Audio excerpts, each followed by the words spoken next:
This is the 21st season of Bass Talk Live. BTL is presented by Bass Cat Boats, Strike King Lures, AFTCO, Pro Guide Batteries, Spro, Gamakatsu, The Bass Tank, Denali Rods, Beatdown Outdoors, and Sunline. BTL coming at you. Good morning and welcome to another exciting edition of BTL Bass Talk Live, where we are going to talk about bass fishing. And boy, was there some bass fishing that was done on Lake Fork this past week. I think if I saw it correctly, every single angler, with the exception of Seth Feider, was under 30 years old at Lake Fork, and every single angler inside of the top 10 also earned a century belt. Koyo was actually over 100 pounds after 3 days on Lake Fork. He needed like a 132.8 old Paul Elias on Falcon Lake. That thing has been, that weight record has been sniffed around, challenged, and to my surprise, especially after going to Lake Fork a number of the past years in the spring, prime time, with the forward-facing sonar, with the techniques that are being used today, you think back to that Falcon Lake tournament with the 44-pound bags, 40-pound bags, and what those guys were doing. Absolutely insane, especially after you watch this weekend at how good Falcon was during that record-setting tournament that Paul Elias won on the big bait, on the big plastic, dragging and winding. Tucker Smith gets his first Elite Series win. Not a big surprise there. Protege of Aaron Martin's $1 million winner on Table Rock, along with Logan Parks, of vaunted collegiate career, tore through the Bassmaster Opens. Soft-spoken, a small kid who lets his fishing do a lot of the talking, and boy, he did on a big way. 127 pounds 8 ounces. Paul Marks really showing his diversity, coming in second, especially after what he did recently on Lake Hartwell. 126.11. Trey McKinney, I think he's fished like Lake Fork the last 8 days. I think 7 days have been 30-pound bags, like 30-pound bags, like a 6-pound average. JT Tompkins, Koya in fourth. JT, Tyler Williams, Wesley Gore, Easton Fothergill continues his torrid streak after winning the Classic. I think he's fished since the Classic, like every single possible day that he could, making all the cuts, and then jumping into the lead in the Bassmaster Angler of the Year standings. Another soft-spoken dude who lets his fishing do a lot of the talking. I really like this dude, man. Like, he is, he comes from a fishing family that knows how to win, albeit on fish with teeth. His dad, I think it's Jason. Yeah, I think that's his dad. If I'm gonna get that wrong, I'm gonna hear about that. But Jay Shakuret with another top 10, and then Seth Feider doing it old school, 101 pounds 8 ounces. We'll have a lot more on this. It's kind of been a weird Elite Series thing. I still haven't been able to have Kyle Welcher on from his Elite Series on the Pasca tank because they had that. Then there's like that week immediately following it was a media event. And then they're back-to-back weeks. The guys are actually out practicing on the Sabine River. Boy, I would hate to be the bass on the Sabine River after those guys are used to leaning into 6, 7, 8, 9 pounders on Lake Fork. We're going to see a lot of projectiles in the form of 13 to 15 inch bass just getting absolutely ripped out of the water on the Sabine. Over on the MLF side, the fourth invitational of the year, Banks Shaw gets it done, 71.01. We had Jake Lawrence on after his BPT win. I actually made a joke about putting underground betting money, like overseas betting money, on top. I said I'd bet the farm on Jake Lawrence in this next one on Pickwick. He gets second, 67.15. Jacob Walker actually tied him but took third, and then Kyle Cordiana also working on getting him on the show, but that's another dude who fishes invitationals and Toyotas all over the world, so he's fishing a Toyota this week, so we'll get him on next week. And then a little bit of throwback, Jimmy Washam in fifth on Pickwick. While all that was going on, there was a little midweek derby that was going on out west on Lake Havasu, and I love giving some credit to what Billy has done over on One Bass with the tour, with their affiliation with Bassmaster, with the top 5 of each winning angler from those opens: the California Open, Lake Havasu Open, the U.S. Open, going to the Bass Nation Championship directly. This was not planned. So there's, as far as I know, Lake Havasu City has 2 pros, and it's Dean Rojas and Roy Hawk. And I had Rojas on last week, and then Roy goes out and wins the Lake Havasu Open. He goes 1773, 1913, and 1776. Oh, that's kind of cool. 1776 on the final day to kick off summer, I guess. Yeah. 54-62, a fairly comfortable win. And I've always loved some Roy Hawk, so we got Roy on the show today. A lot going on in the fishing world, Roy. Sorry, I heard you had to sit through all that, but congratulations on the big win on Lake Havasu this past week. Oh, thank you, man. No, I loved it, man. Man, there was a lot going on. That was crazy. I got to watch the tail end of that after my event, and with the MLF side and the Bassmaster side, there was a lot going on. It was super cool. There was a lot of footage to watch. It totally was. I was laughing at it is a new era in fishing. I texted someone, I said, Tucker and Banks. You would never have a Tucker and a Banks, like just the first names you could tell. It used to be, Jim Bob and Billy and all that. Now it's Tucker and Banks. 2 guys. Yeah, no doubt. They look the same. Like, apparently, if you have to have the blonde hair that now has like the little scoop, we call that hockey hair or flow. Back in my day when I was a hockey, the wings. Yeah, the wings, dude. You gotta have the unstructured row pat and the wings. Here, I can get some wings out. Look, check the it. Richardson 112. I just have them tucked in. Out of style. Richardson 112's out of style. The visor's out of style. It's now the unstructured row pat and the wings, and you're gonna catch 100 pounds every time you hit the water. Guaranteed. Guaranteed. So, let's walk through it, dude. You fished at pretty much every level that there is. Opens, Elite Series, MLF, FLW, Tour, Toyotas, BFLs, Invitationals, BPT levels, everything out west, and Wednesday nighters. Yeah, Wednesday nighters. So here's the thing I like about you, Roy. You have up and down years where it's, my God, Roy Hawk is the hottest guy going. Every time he touches the water, he wins. Then you'll have, but dude, consistently every couple years or twice a year or something, you will pop off with a big win. And since I've been covering this sport for the last 18 years, like, that's your motto, man. It seems like you know how to chunk off $30,000 to $60,000 wins on a regular basis, and that is tough to do. I think I don't know why that is exactly, but it comes at the right time. I think I get so starved to death that I'm so desperate that I just go out and win one. That's what it seems like. I don't know, but I do enjoy it, and this is all I've ever wanted to do, and it's probably pretty much all that I'll ever do. And, I've never starved to death. I've gotten pretty close, but I've never starved to death. So thankful for that.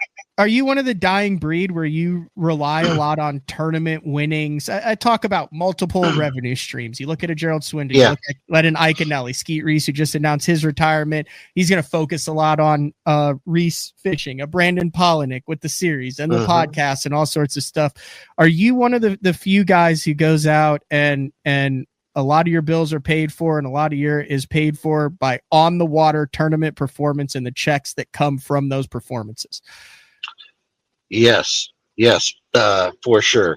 To a flaw. I mean, obviously, I should have had a little more forethought into the whole thing, and built up different revenue streams. But yeah, absolutely. That's how I started.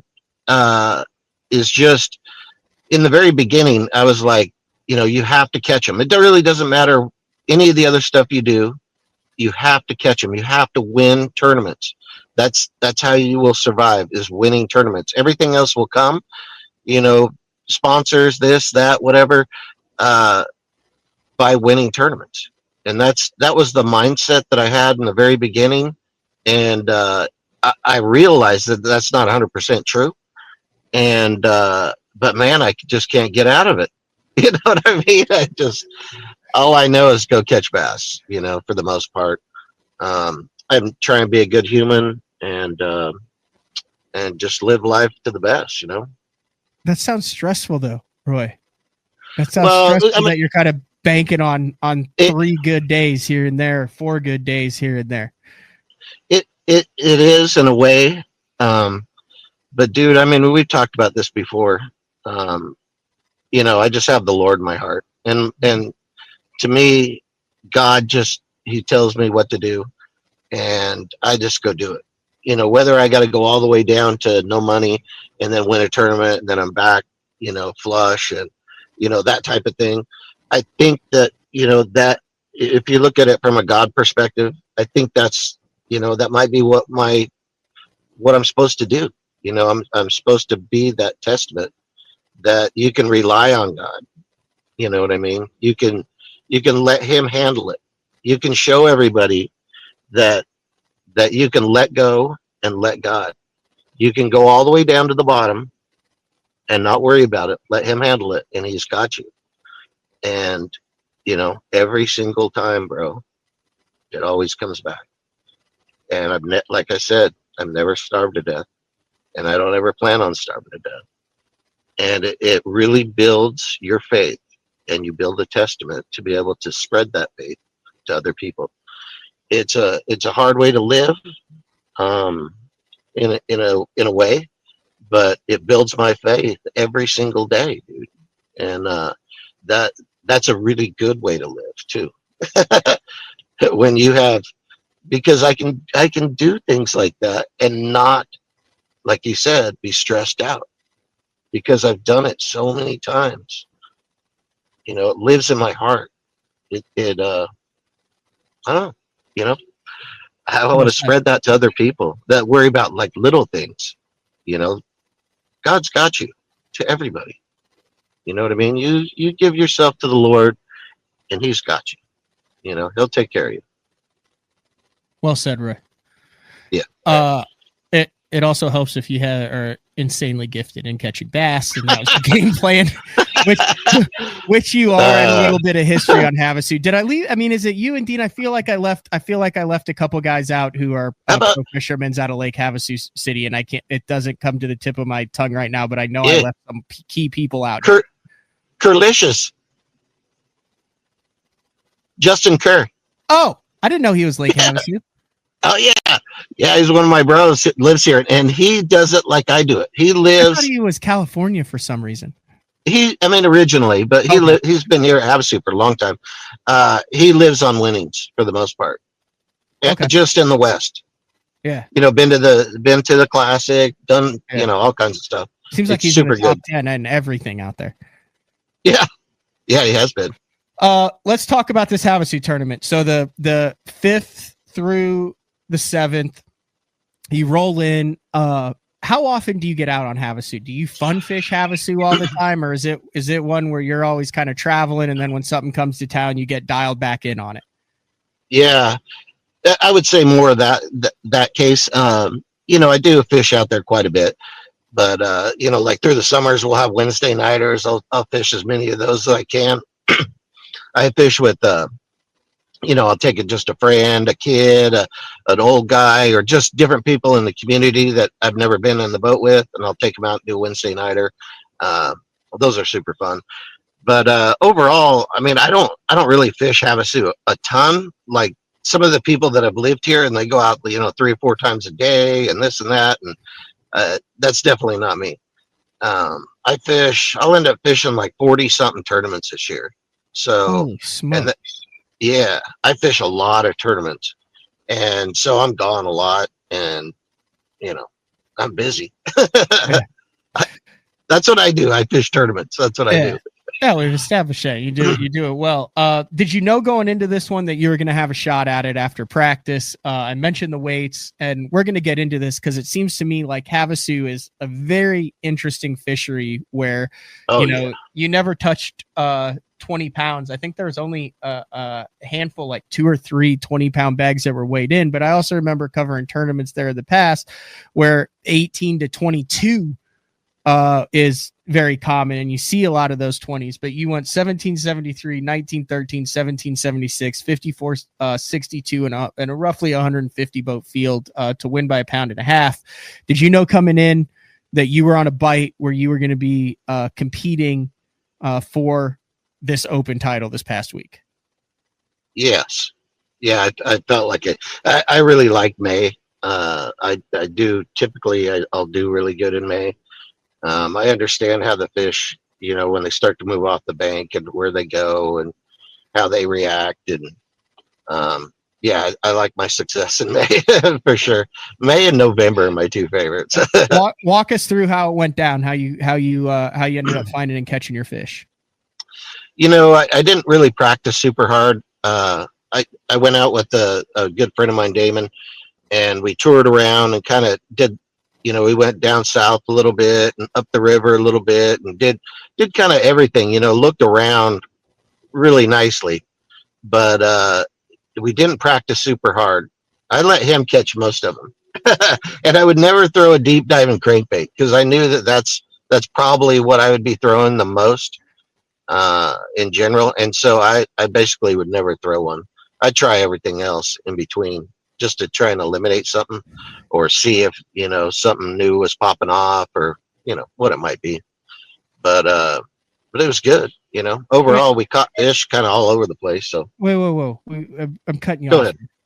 What happened? So your game plan coming in, you thought it would be a deep diving crankbait bite For me.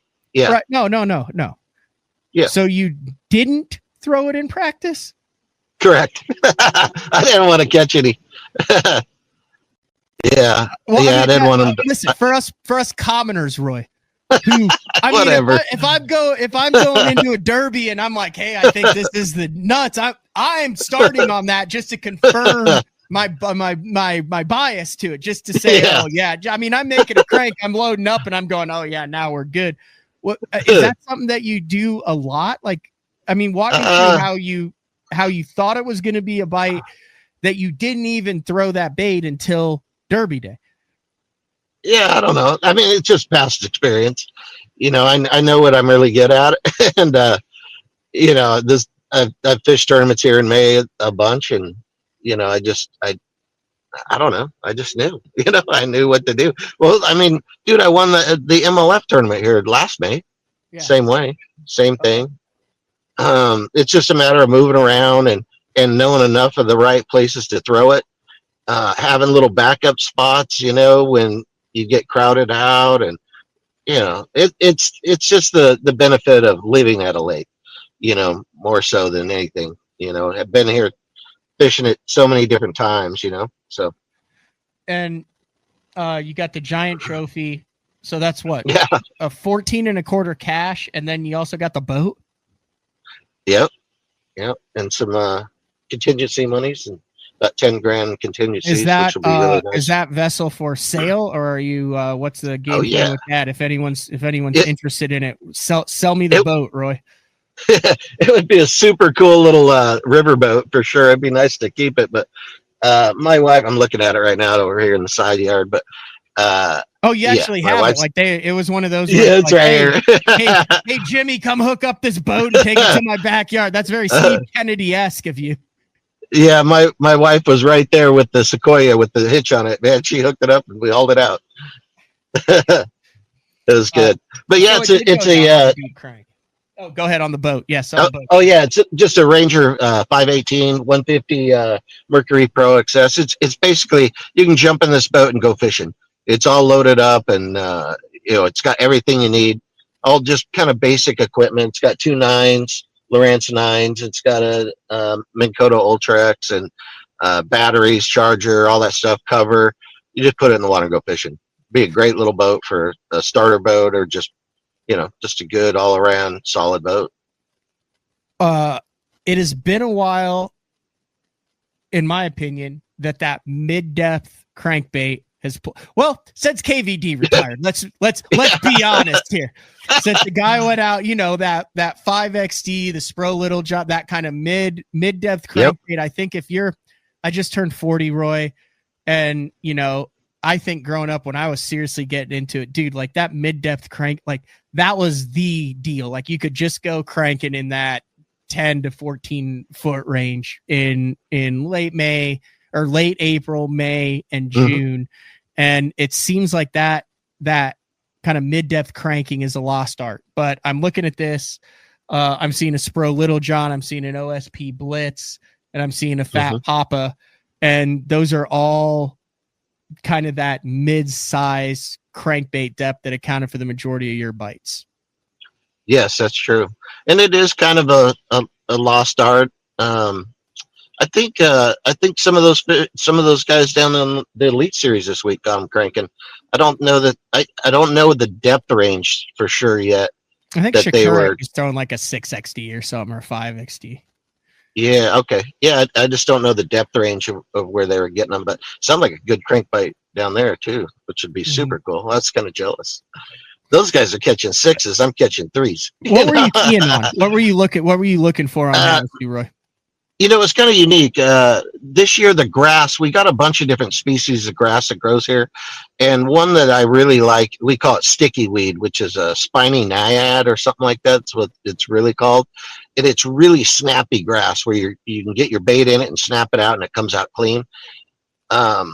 But we had none of that this year. Last year we had lots of it, and this year we have none of it. So we have like a hay grass, not hay grass like Texas. We call it hay grass. It's this tall, stringy grass that gets caught in your crankbaits and stuff. It's terrible. But we had a lot of that. Yeah. Yeah. Hey, man, you pull everything up. You got people or what? Yeah, I got 2 producers over there, and then a sound tech over there, and then Yeah, but anyway, the grass really wasn't going really good, but the fish still get around any of the type of grass. So I look for areas that had just grass to know where they were at, and that didn't have habitat. And then in the tournament, I fished habitat. I caught fish on habitat. For us are these big giant, we call them cages. They're not cages, but just big old fish houses. They're big plastic fish houses. The crib? Yeah, they're like a big old crib. And bass bungalows or whatever you want to call them, but some of them the size of a truck, they're crazy. And some of them are small and so forth. But I caught some fish in those, caught some fish in brush piles. The brush piles come and go, and these are all put in there by the state, not by people. Hopefully, no people. I don't think it's even legal to to put a brush pile in the water here. Is that a crib? Like they sink those things on Lake Havasu? Yeah, that's what you're talking that's about, it, bro. Right? Yeah, and even bigger ones. These big tower things. We have these like condos. It's like that one with another one stacked on top of it, and another one, and they're crazy. When you look at them on forward facing, I mean, you can see them all outlined. Some of them are big giant things. They're 12 feet tall. Your key was to fish where the fish wouldn't be drawn to this or be scattered. You wanted them to be grass related, so you knew that if they were somewhere, that's where they would be. Some of each. I fished. I caught fish on habitat. I caught them on brush piles. Caught them on rock, just rock alone, and then just grass. And the reason being is because of forward facing. These guys can find all those habitats and cast at them. And, before you had to go graph it all and every mark. I've got thousands and thousands of marks out there on the lake. Some of them are little sticks, some are habitat, some are, brush piles, whatever. But I got tons of them. And with forward facing, you can get in an area that has a lot of habitat, and then you just forward face. You just put the trolling motor down, you go from this one to that one, you look, you see it one, these fish will like guard fry in like 15, 20 foot of water. They like bring all their babies out to the habitat, and then they sit out there and you can see them, you can see all the fry and see the bass just sitting there, and you just put your mitter out there, These guys were whacking them like that. So as the pressure increased on some of the areas that I was at, I had to go to little isolated spots where it was just a one bass type of situation, or I had to go to just grass that didn't have any habitat. Because if it was just grass, there was no dudes were there. You know what I mean? Yeah. So yeah, I could just go fish grass. Fish. Yeah. So yeah, to me, so that sounds a lot, Roy, like the transition that is happening in the Carolinas on cane. It used to be, you go out to the cane, the dude sunk the cane. There were 3 or 4 Brian Thrifts on the lake that knew where the cane was. You chunk it over, boom, they smoke it. And then over the last 5 years, as guys have it's really hard to see on side imaging, really hard to make out exactly where it is if you're not a local who fishes it. Now all of a sudden those fish go, every time I get close to this freaking badass cane, I get absolutely smoked. So I'm going to be a little aware, it's that the cribs kind of sound with the forward facing and the pressure of now being able to find and fish all of them. A little bit of parallel there. It definitely, especially around a big tournament. I think that's once everything relaxes, there'll be more fish around them. But every time a big tournament gets here, especially with the influence of forward facing and just everybody knows, I mean, all you need to do is have a forward facing and minnow and you'll win every tournament. And so that's what everybody does. And that type of pressure in that situation opens the door to something else, in some regards. Sometimes you just can't, you have to use the minnow and the forward facing, you know what I mean? But yeah, this sounds like a chicken man's tournament. Like this sounds like you really thought your way around the lake each day here, though. I just move with pressure. That's it. You know what I mean? I react to what was going on. That's basically it. I knew back, and I had in my head, like, if I get run out of this zone, I mean, sometimes I gotta say 2 things. So in the first couple of days, I mean, there were times where people would get so close because they're not really like trying to cannibalize myself, cannibalize me, but they would get so close that I mean, I'm casting a crankbait. I got to cast far, dude, like really far. And they would get so close I couldn't cast. You know what I mean? Like because they're pitching a minnow. That's, you know what I mean? It's not, they're just casting a little ways, but I got to bomb it, dude, and they would get too close. And so I'd move around and stuff like that. But I'll tell you what, though, dude, the last day I was totally blown away by every single person that gave me space the last day. Because a full field fishes all 3 days, just for those that know, you have a AAA co-angler, your weight counts for theirs, their weight counts for that, but it's not, there is no cut in it. So there is 143 boats that competed all 3 days on this. Correct.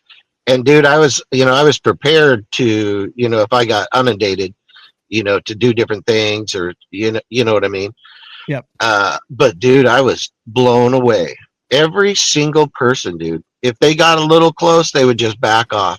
Or if they were going to pull into an area and then they realized I was there, boom, they take off. I mean, I don't know who they all were because there were just too many situations. But dude, every time, dude, they were, I got to say thank you to them. And I don't know, like I said, I don't know who they all are, but I was blown away. Good tournament fishing, just good tournament etiquette. Yeah. Yes. Exactly how I would play. I would feed the lead. If somebody was leading the tournament and I went to go pull in there and it's like, oh man, Billy's over there, Joe's over there, whatever, you know what I mean? I would do the same thing. And that was really cool. Super cool. But anyway, as I got to those pressured situations, I would leave, I would leave and then go take off. And if I needed a bass or something, I'd pull a rabbit out of the hat type of deal. I'd know where one single brush pile was or one rock is or something that I could deflect that crankbait off. I'm only looking for one bite. You know what I mean? I'd run to those type of spots. There'd be nobody around because there's nothing else there. You know what I mean? I could make one cast type of deal. It'd usually take me about 5 to actually make a good cast, but and then I'd pull one solid bass off and then I'd be on to the next one. Do you have largemouth or smallies or both? All largemouth. Funny story, the last day, we had 4 fish, and it's almost noon. I think it was like 11 something. And my co-angler, he's got one, so we get it in the boat, and it's a small one. I measure it. It's still on his line. I'm like, I measure it. It goes 13 inches. This is give us our 5th fish, and the bait. The thing has swallowed the bait. I mean, buried down in his throat, and I don't touch the hook. Nothing. I'm like, bro. I'm like, we got to kick this thing back. You got to cut your line and let this thing go. You know, even though it'd be our fifth fish, dude. If that thing dies, I told him, I said, if that thing dies, dude, I don't win the tournament. You know what I mean? Like, I mean, it might live. I don't know, and we'll kick it out in a little bit. But man, if it dies, we got to keep it. And if we keep it, I don't win the tournament. I mean, unless I catch a 6 or something. But so yeah, we cut our 5th fish go and fished our 5th fish. We let go, and yeah, one smallmouth. I think everything I weighed in the tournament was all largemouth. Interesting. All right, we're gonna take a break. When we come back, I want to pick Roy Hawk's brain. I don't feel like Lake Havasu gets its due respect for the tournament fishery that it is, for the diversity of the venue.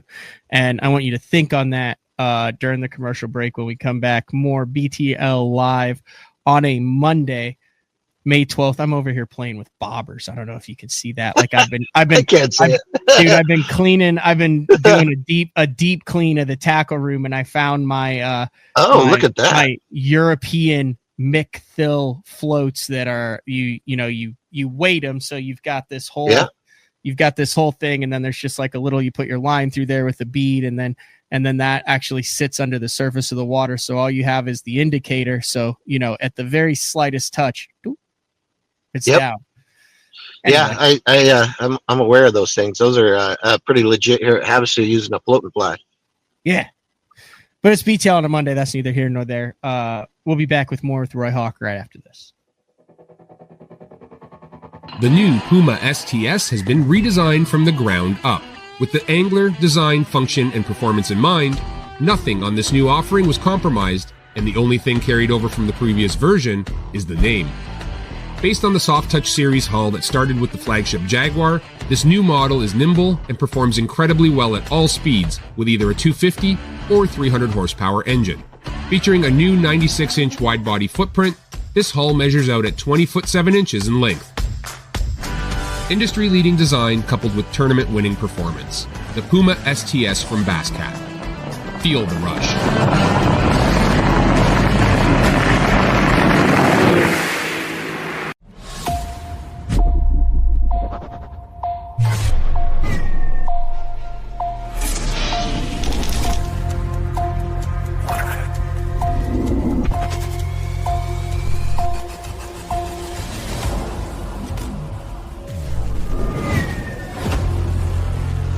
Everything you need, one legendary brand. Top 100, Strike King.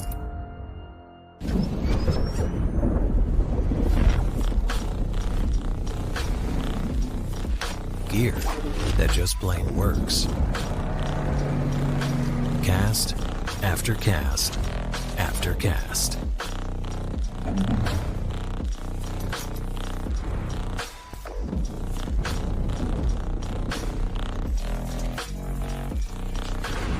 AFTCO. Any fish, any water. Your early morning mentality is your every hour mentality. All gas, no brakes. Focus, purpose, power. Destined for the water, but confident everywhere else. A calming buzz before the storm, the truth of nature itself. You can't catch lightning in a bottle. There's a limit out there, but it's not with your gear. Unrelenting power delivery. Unparalleled weight savings. Keeping you on the water, whether you run a 9.9 or outscoping your best 5. In this rare air, there's power in the silence. It's a mindset thinking only of the things that matter and freeing your mind from the things that you trust.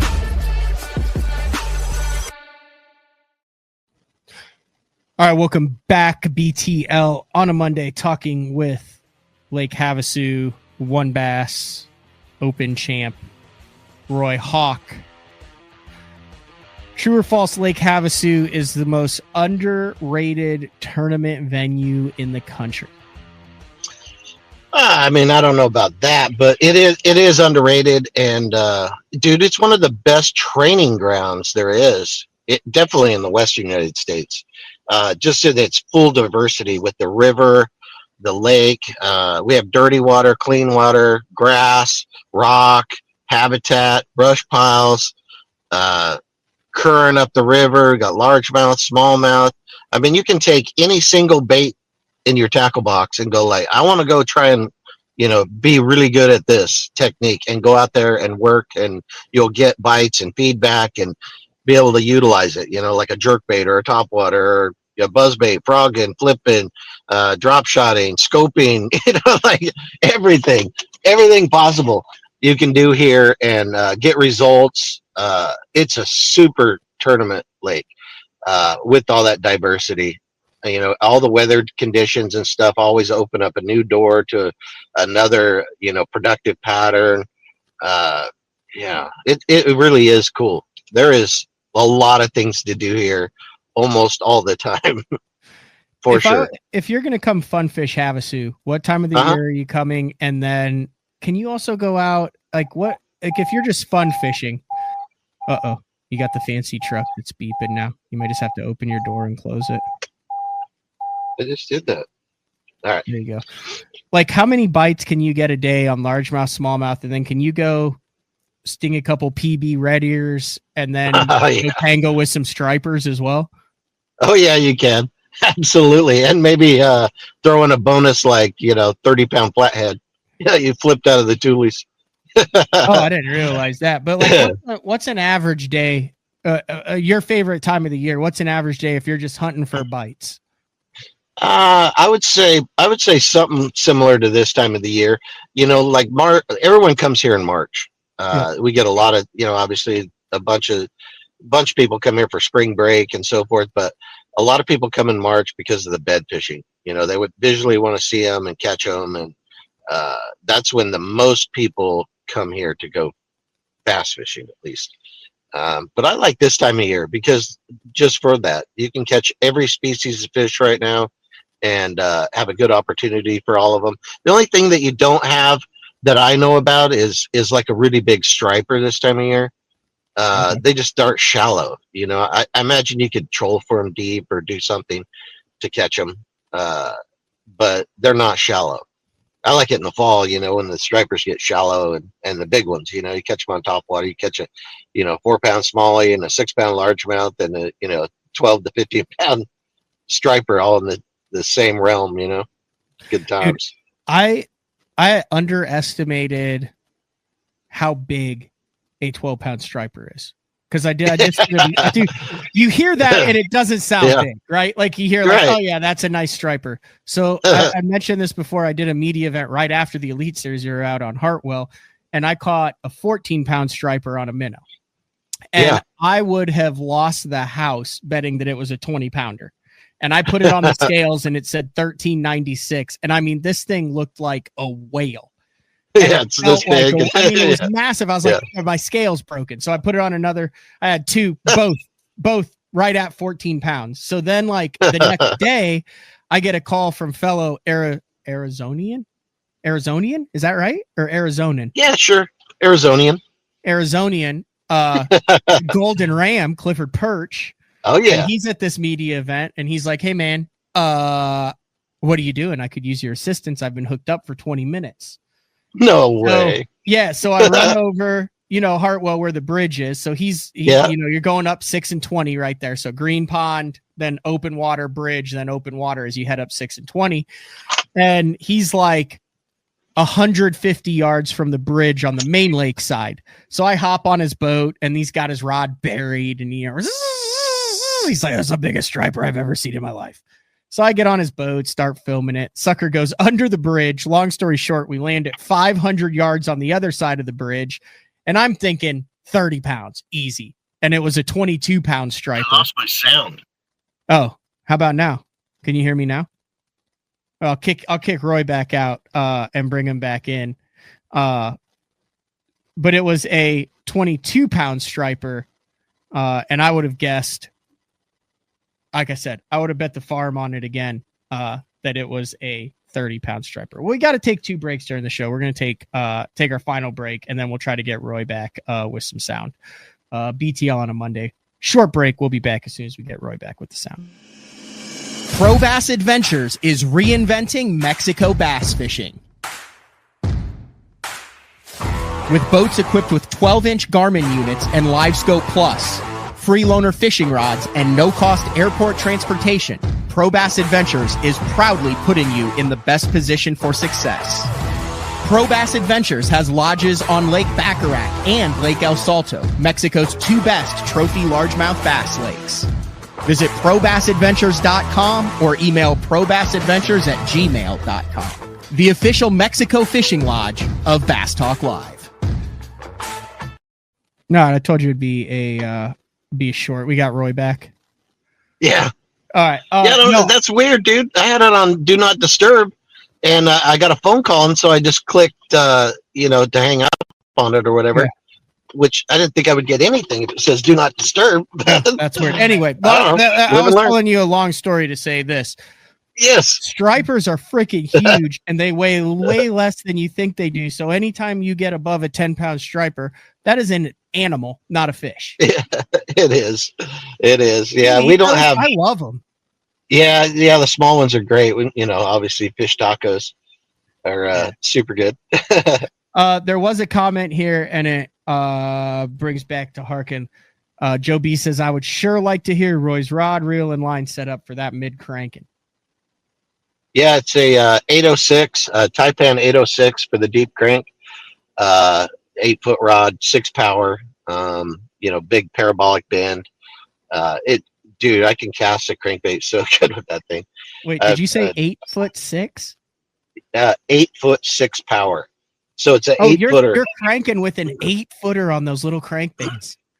Well, the Little John, the big one, the 3/4 ounce or whatever it is. Oh, okay, but still, that's a big rod. And then the smaller cranks is a 746. Okay, and that's my signature series Taipan rod, 746 Roy Hawk signature series. And I have a variety of different reaction rods that I kind of designed for them. That I love. They are absolutely phenomenal. I designed that whole series. Each rod, there aren't a lot of different rods, but there's specific ones that are designed for the weight of the bait and the size of the hook. So like a 746 would be, anything with like a number 4 to a number 2 treble hook. And that's designed to hold those fish on. Once you get the bite, the bend of the rod is associated to the size of the hook. You know what I'm saying? And like a 747 is a heavier rod. And it'd be number 2s and then single hook lures like buzz baits, spinner bait, bladed jig, you know what I mean, that type of stuff, and so forth down. A 725 and a 723 and so forth, smaller and smaller. And I did that specifically to where you had a couple options, but you don't have tons of options, and you can have the same rod and reel that can do a bunch of different things.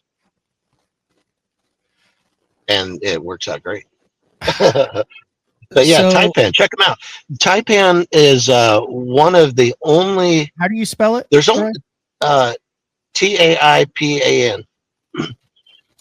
They manufacture their own blanks, which is almost unheard of these days in the United States. They manufacture them right here in the United States. There's only a few makers that actually roll their own blanks, and they still do it, and they are a great company, great rods. And I think their website's old. You still have in this picture, everyone still has the FLW logo on. Yeah, it needs to. he needs a little update on some pictures. Maybe we'll get him, a new picture from this There's the tournament or something. Taipan blanks right there. Very cool. Yeah. All He right. sells a lot of just blanks too. I mentioned this when I brought you in, dude. You Yep. you fished a lot of trails. You fished the Elite Series. You fished the Bass Pro Tour up, I believe, until 2023. Do you think you are built for more like the one bass stuff, the one-off tournaments, the big one-day paydays, than grinding it out in points tournaments throughout the years? Because when you first came on the Elite Series, a lot of success right off the hopper, but then it seemed like a grind for the next 8 years for you. And it seems every time you step back and you start jumping in one-offs, it's, oh, Roy wins this, Roy wins that, Roy does this. But when you're trying to be consistent over an 8 to 10 tournament, traveling, all the expenses, not as much success, which I've talked off air to people about. We're like, dude, like with as much as you've won and as good of an angler as you are, you should be top 10 to top 30 making championships every single year with as much as you win. Do you think there are some guys that are just built for one-offs and other guys that are built to grind out seasons? Yeah, I mean, looking back, I mean, there's something to that for sure. I don't know exactly what it is, or like you said, maybe I'm just built for that, or whatnot. I don't know. Who knows? I don't know. I mean, I fish like when like you said, on the Elite Series, I did really good, and I was stoked. And then when I moved to the Bass Pro Tour, for whatever reason, just never really catch them. Huh? You still hear me? Yeah, no, I still got you. Can you still hear me? I say that. I mean, you do have an Angler of the Year in Toyota Series, second place finishes in Toyota Series, top 10s in Toyota Series. Just jump out and jump back in. We'll do that one more time with Roy. We're just about I got to kick him out of the studio is the problem each single time that I do that. But it is interesting how there are big game specialists, guys that do one-off. He mentioned he's won last year and the year before. So hold on. I got to text Troy here and tell him to jump back on. There we go. He's back. I'm sorry. All right. No, it's all good. You win a like the do not disturb sometimes works, but when you win a tournament, a lot of people call you the day after. So, all right. Yeah. So, back to that. Once I moved to the Bass Pro Tour, dude, I could never make any money. I would have to come home and fish a bunch of tournaments out west. Maybe win the U.S. Open, or what I mean. Something to go lose it on the BPT. Yeah. To go spend $80,000, and get a couple checks. It was like, I don't know. Eventually I was like, I can't do this. This is dumb. I can't make any money. And so here we are. One of the things that I also wanted to bring up, and this is an older picture here, but that's that Big Popper, the Spro Fat Papa bait. Right there. It looks like, that seems to pop up with you quite regularly. Is that like one of your go-tos? I mean, you don't hear a lot about those guys chucking that one, but I don't wins. I don't know where that picture's from for sure, but I use that a lot. It's a really good one for grass. It snaps the grass because the bill will oscillate with grass on it, to where when you snap it, it'll oscillate and shed the grass. Yeah, that's why I throw that one. Yeah, that's why I throw that. It's because it oscillates. Dude, that's you can color. You can rip it. I can't see which color. Oh, that might be a custom color that I made. I can't see it for sure. It's like clear with like a little. I do some nail polishing, at times. Am I showing something that I shouldn't be? You showed it in the picture. I'm zooming in on it. Oh yeah, that's totally custom. It's like a white opaque thing. It looks like you painted over it, and then you've got like a grayish back on it.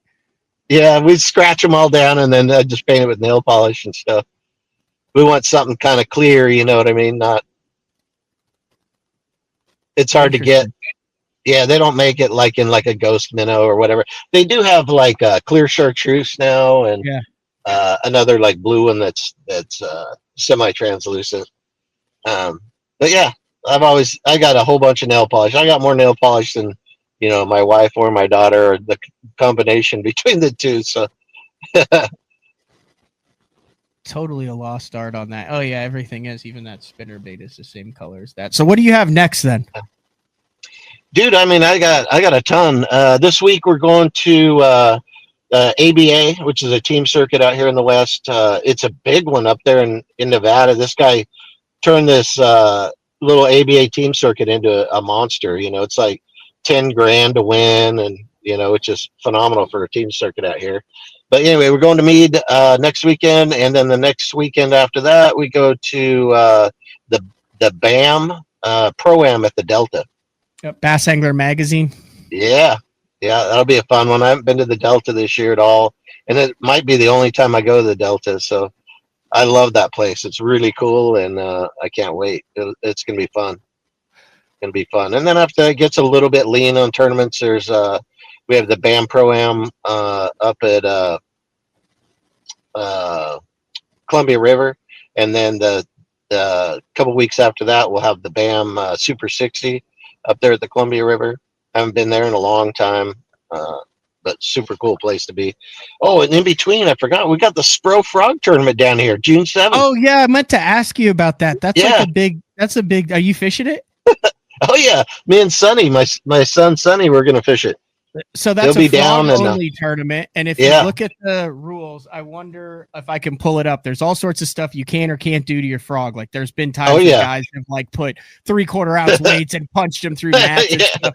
That's a no-go now. You can like trim the legs. Absolutely no-go. But the only thing that you can fish the entire tournament is a Spro frog. Oh yeah. It's super fun. It's kind of frustrating in a way, just because you're like, oh man, if I could just punch this mat, I could catch one, or if I could put a deep diving lip on this frog, I could probably crank one off a habitat. But it's fun. Here's what you can do to it.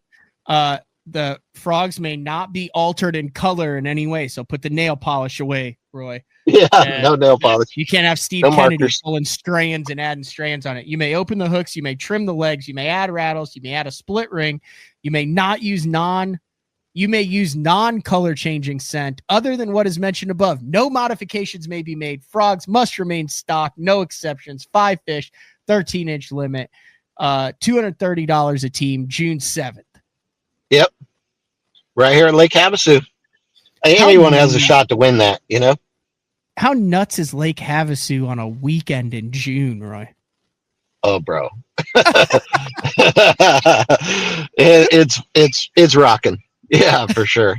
It'll be really busy. Is that going to be a grass thing or an open? Is that going to be like an Aaron Martin's bird thing? Dude, once you get busy doing that tournament, all these patterns open up. You start thinking way outside the box. You're walking the frog over a habitat that is 18 feet deep. All kinds of stuff. But yeah, it'll be the grass. From what I've seen with the grass, we don't have a lot of shallow grass right now. So a lot of that deep grass will get broken up and stuff, and some of that will get blown into corners, and we'll get a little bit of grass mat that way. But I don't foresee the shallow grass being up high enough to be a factor in that tournament.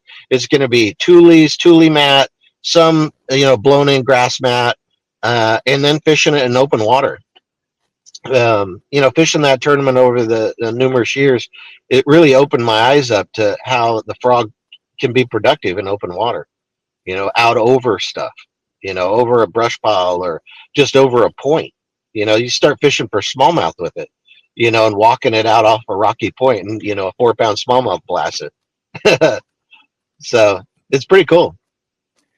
Will I see you at the U.S. Open this year? No, unfortunately. I have somebody brought this up that did all the data on it, and I have the longest current fisherman. I fished 26 years straight U.S. Open.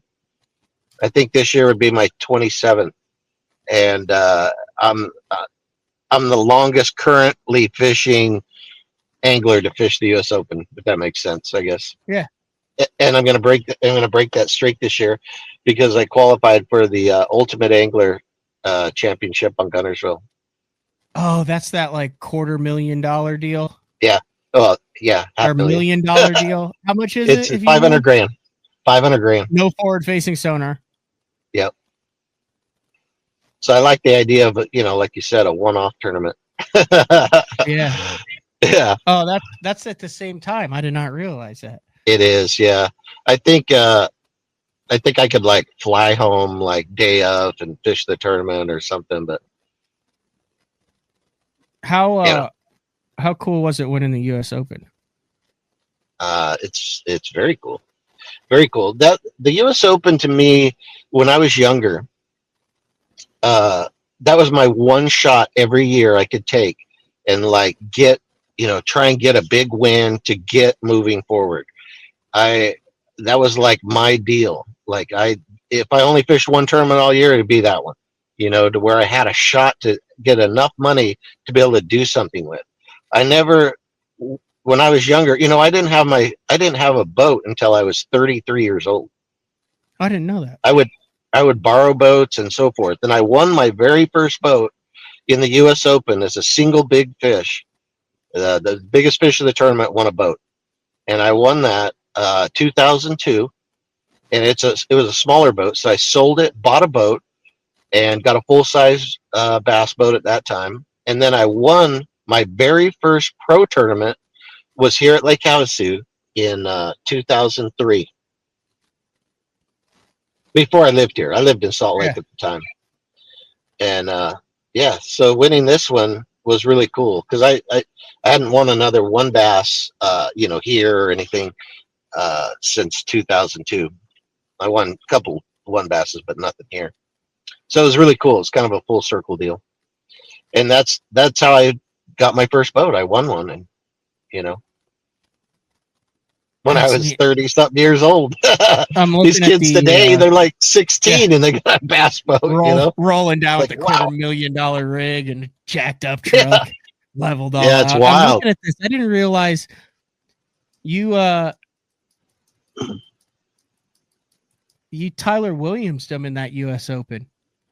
You won on a jig, but I mean, this was what, 21? Yeah, 21. So, I won in 15 and 21.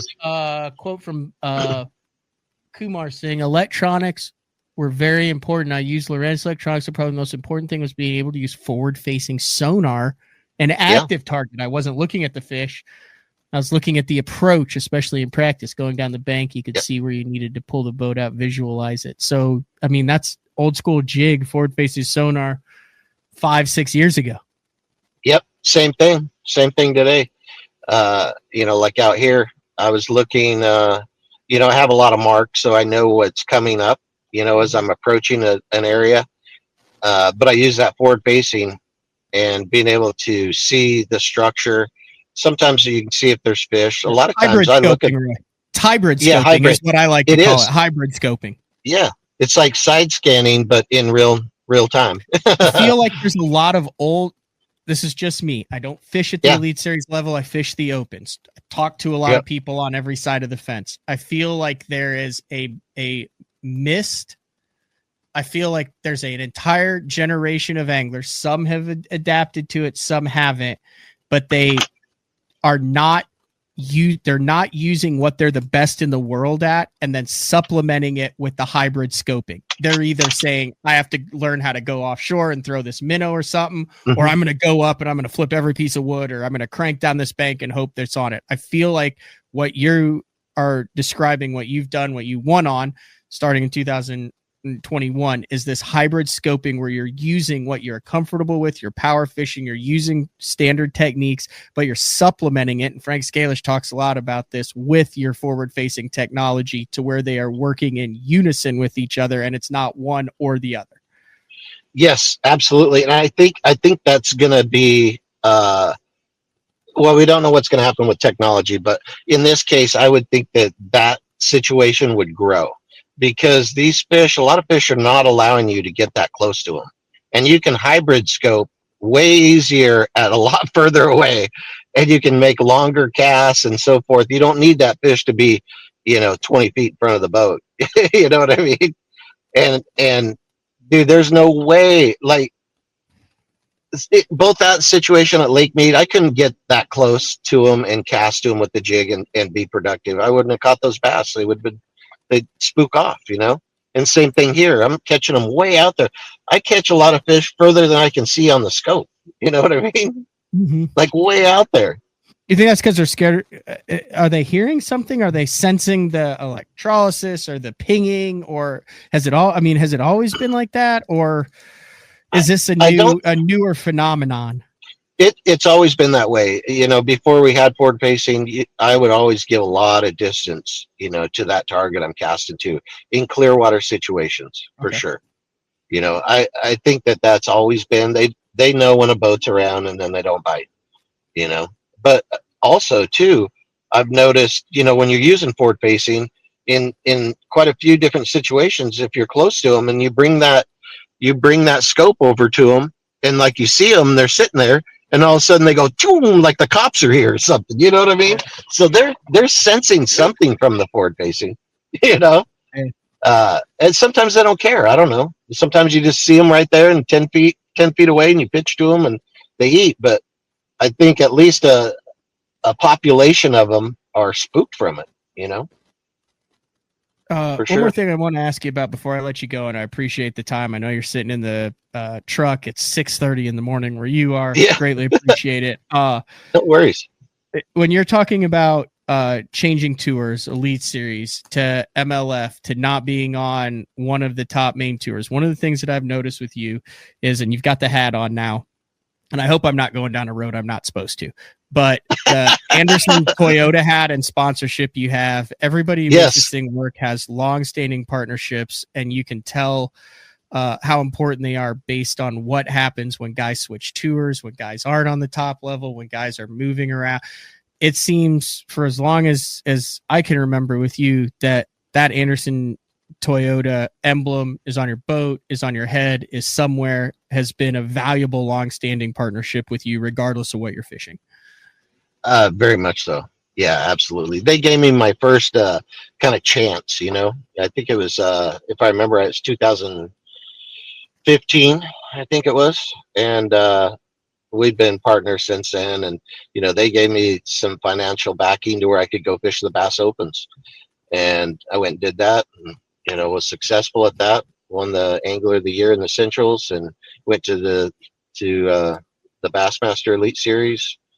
And, from there on out, we've been tied at the hip, so to speak. And I couldn't be happier. Not just because they support me, they do so many cool things in our community and help out with so many different things. They sponsor all these different fishing trails. It's just amazing. It's so easy to represent them because of all the things they do. They make me look good. You know what I mean? That type of thing. They're like, "Oh, do you work for Anderson?" I was like, "No, they sponsor me." And, I'm a pro fisherman, just talking to like somebody. And they're like, "Oh, they help my aunt out with this, thing or whatever. They're so great, So yeah, it was a huge blessing for me. And it's been so fun. They're really cool people. A good majority of them are hunting and fishing type of people. The owner is a major hunter, fisherman, golfer. It's been really, really cool. I know one day that it'll end, where they'll have to move on and do something else, with their money. But I'll always be friends with them. You know what I mean? Because they're just that type of people. It's been really cool. Yeah, well, that's neat. Anything else you want to get in here before I let you go, Roy? I think I hope to see you down the road here somewhere. Yeah, well, maybe you'll qualify for that Ultimate Angler. I think I did through one of the. I don't know if I don't think I'm going to. I'm sucking in the opens, to be quite frank. I'm like 156. That's why I'm fishing the U.S. Open. I'm fishing the U.S. Open, Roy. Oh, dang. You going to come out? I'll take you out. We can go. Year first year fishing as a boater in the U.S. Come out, and we'll just fly out in Vegas, and I'll take you around before I leave town. Well, I have to take my boat out there because I need to get some of that redder action. You come out anytime. I appreciate it. Thanks, Roy. No worries. You guys take care. All right, see ya. All right, Roy Hawk, one of the really good guys in the sport. Always awesome to see him winning. And like I said, you can also tell a lot about an angler, their relationships, what their sponsors think of them, and other anglers by guys who are able to maintain sponsorships regardless of what trail they're fishing, which means that their sponsors see value in them as a person and what they bring to the table, not that they are just a vessel at that level. So he mentioned that. I know it's interesting. There are some dealerships that really kind of get that family atmosphere of the fishing and the sponsorship and bring a lot. I know Gilchrist Automotive down there in the Dallas area and Texas does a lot, like with Chris and Trade. They sponsor a lot of trails and stuff down there. Same type of group, guys that follow fishing and watch fishing. So I think that's about all we got for today. Working on shows for the rest of the week. I don't think we're done with this Arizona Open. I met Big Daddy Todd Woods at the Bassmaster Classic. First time I've met him in person. He's got a really cool story. And I know that we wanted to get Todd on after this Arizona Open. He was hopeful at the time that he was going to win it, but he didn't. That's why we had Roy on today, because Roy did win it. But I still want to get Todd Woods' story, get him on the show. He's got some really cool service projects that he's working on as well, I think, with some kids. So and then we're back at it with the Sabine. Another Open Pros Pick'em is going to drop. It'll be interesting to see what Todd has to say with the top 10 from Lake Fork as we go to the Sabine River here for the Elite Series. I already see that Jordan Lee has already bagged dandy redfish on the first morning of practice. That's just cruel. They should have gone Sabine and then Fork. Taking those guys from Fork and then making them go on the Sabine River. It's cruel and unusual punishment, Bass. Where's the outrage for that? All these people online that like to clickbait and outrage about what Bass does wrong. You shouldn't have made those guys catch 8-pounders and then try to catch 8-ouncers that could squeak through the 12-inch range. But that's neither here nor there. We'll talk to everybody. Same place, same time tomorrow. See ya.